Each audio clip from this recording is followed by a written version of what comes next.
Good evening and thank you for joining us. I'm Pat Parris. And I'm Heidi Laga. Only on KGUN, an update on a story we first told you about nearly 4 years ago. That's when volunteers organized to save the famous Mescal Movie Set in Cochise County. Yeah, they spent thousands of hours restoring the buildings once used for movies like Tombstone and The Quick and the Dead. Now filmmakers are returning to Mescal, as I found out earlier this week.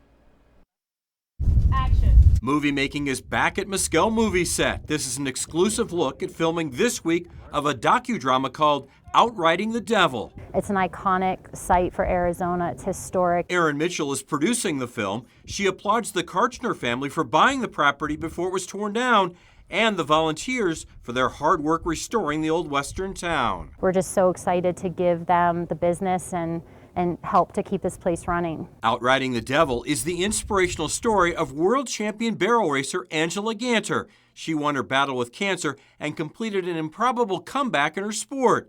Yellowstone's Mo Brings Plenty and Eric Nelson of 1883 star in the movie along with 15-year-old Lily Wright. I've never had an experience like this, and to come from a rodeo family and to be here and acting for my first role, it's really exciting. I love it. Wright plays a young Angela Ganter as the story explores not only Ganter's own rodeo career, but her family history in the West dating back to the 1850s.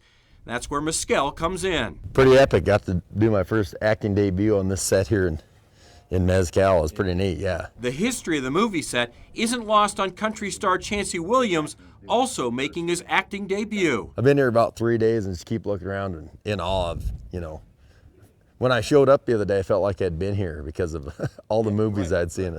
I've seen that before, I've seen that before. While Mescal's past is important, the focus is now on the future.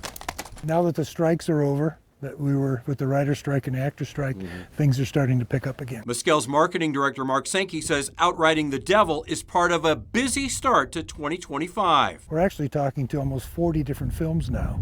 Now, I always tell people they may not come here or they may not ever be made, but that pipeline of potential is growing. And that means more movies being made at Mescal. Cut.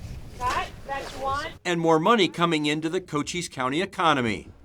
And filmmaking generates between $9 and $12 million in economic impact each year right here in the Tucson area. By the way, Outriding the Devil now moves into post-production. It's expected to be released by summer. That is just very cool. And the fact that they're already talking to about 40 different projects, that's a big pipeline, as you mentioned. They get a handful of those. Some of them are major budgets as well. Ooh, looking forward to hearing more about that in the future.